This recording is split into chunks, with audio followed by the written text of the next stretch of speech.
All right, so then imagine that you had to pick the 1 in 100 most aggressive person and put them in jail, which is what we do. They're all men. So even though at the midpoint, the difference between men and women isn't that extreme, at the extremes, the difference is extraordinary. And most of the activity, or much of the activity in complex situations, happens at the extremes. So men are more interested in things than women are, and women are more interested in people than men are, on average. And those differences are largest in Scandinavia, by the way. So there's no evidence that they're socioculturally constructed. And one of the consequences of that is that if you leave men and women to make free choices... Well, let's put aside that Scandinavia is not just one country, and it has lots of different cultural, political differences within Sure, but the Scandinavia, point is that, and this is the fundamental point, is that the more egalitarian the country, the bigger the differences between men and women. The bigger. I have no idea how one could possibly conclude that. You rank order countries by their sociocultural policies from egalitarian to non-egalitarian, and then you look at the magnitude of the differences in temperament in men and women in those countries. And you do those analyses depending on and your you publish definition them. of temperament. Yeah, but there isn't a definition of temperament that exists that's valid outside of the psychometric community. Well, and so this is in that case, well-established we're science. Locked into a particular definition within what you call the psychometric community.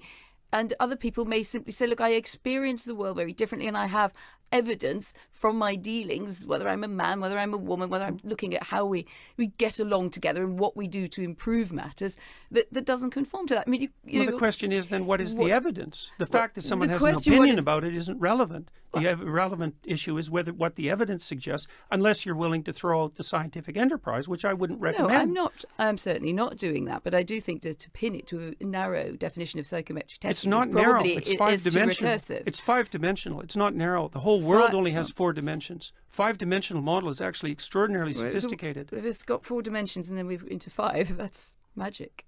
Well, you have 5 dimensions. There's many multi-dimensional spaces, but reality itself has 4 dimensions, and there's plenty of complexity. Let's come back to your evidence.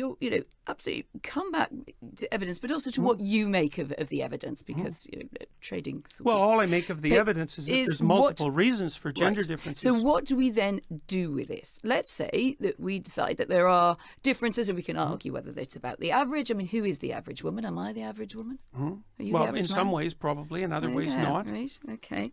Good to know. So what do we do with this? So it takes us into this argument about what progress should look like. And the gender pay gap was a good example of that. As you say, lots of different ways of describing it, lots of different approaches to dealing with it. The challenge to you would still be, I think, do you think that the situation that we have is broadly fair in workplaces, and that women are self-selecting out of progress up the pay chain, rather than being, to an extent, under either pressure of child rearing that is not probably accounted for, or that they're not properly helped with? Is it really all about their decision, or might structures not play a role here? One doesn't have to be completely mad to think this, right? No. What you have to be completely mad is to reduce the whole thing to gender and to assume that it's a consequence of oppression. There's multiple factors at play, and prejudice is one of them. The question is to what degree prejudice, or an arbitrary categorization, let's say, and the lack of provision of opportunities for women is contributing to the pay gap, and to what degree other factors are contributing. So there's other factors. Like I said already, men are much more likely to do dangerous jobs. They're also more likely to do jobs that scale.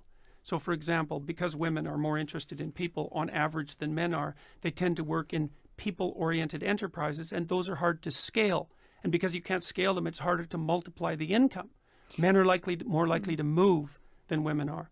Men are more likely to take on trade positions. They're more likely to work with heavy machinery. They're more likely to work outside.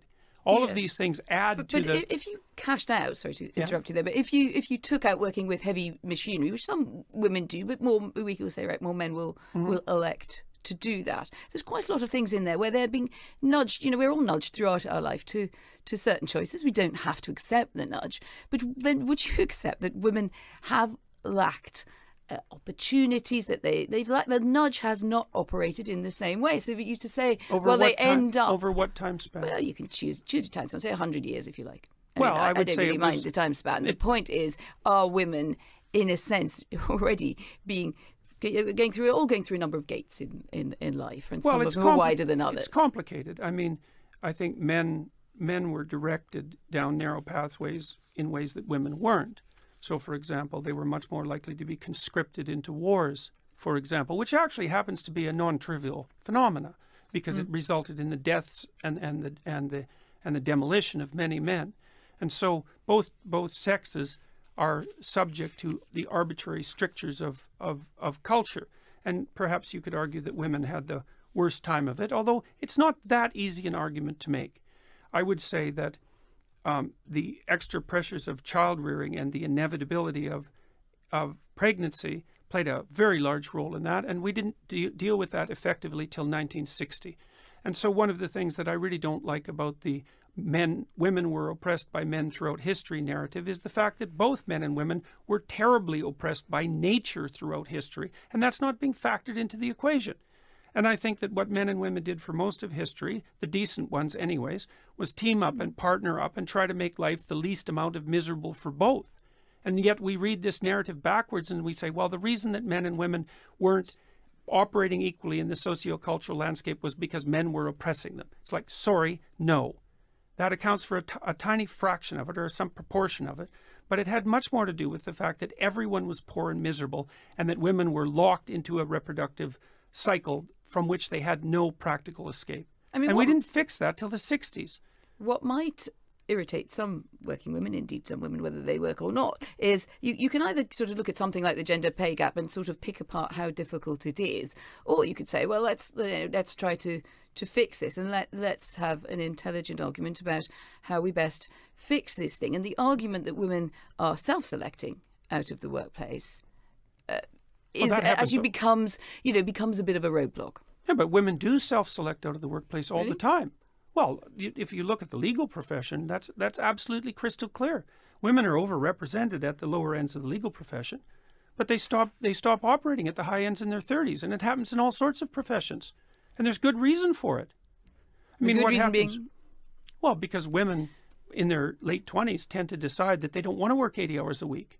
They would rather have a family and devote some time to that, which is a perfectly reasonable thing to do. Another possibly reasonable thing to do is for the child-rearing roles of men and women to come more into balance than allowing, with some trade-offs, life being imperfect, allowing women to come back earlier into the workforce. Well, yes, but that also assumes that what women want to do is come back. That's not the argument that you put. You put it on the women. No, not at all. That's not a fair characterization in the least.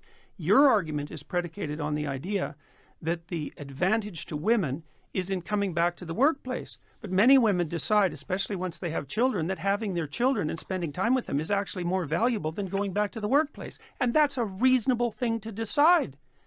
In fact, you might think it's the intelligent thing to decide. Well, a lot of women do then come back into the workforce and their pay is then lower. Well, that's something that you had mentioned earlier. And the fact that women pay a disproportionate price with regards to long-term career earnings if they become mothers. That's a very narrowly focused problem, and it's a problem that might need to be addressed. But that's not the same as the gender pay gap. It's a much more defined problem. Yes, and part of the problem is, how do we best... Can we get you to carry a banner for that part of the feminist crusade, then? Not if it's part of the feminist crusade, no. Because that would mean I'd have to carry a banner for what I regard as a rather reprehensible ideology. But I do... Overall, feminism is a reprehensible ideology? Well, what percentage of British women regard themselves as feminists now? I don't know. 7%. Well, it depends how you ask a question, I would guess. Well, no, the reasonable measurements of it estimate there's something like that. It's a very small percentage. Really? Yes, really. Well, it's a very small minority, even if it's not 7%. And part of the reason for that is... Would that make it inherently wrong? I mean, I'm not sure it's 7%. And, but I think that's one on which we could all go and bandy a bit of research on the isms. But would it necessarily be such a bad idea? I mean, you must have sometimes stuck up for minority rights, even if the idea is right. Of all, women, as you say in your book, women aren't a minority, by the way. They're actually a majority. Precisely so. So in that sense... They're not minority rights that we're talking about here if we're talking about female rights.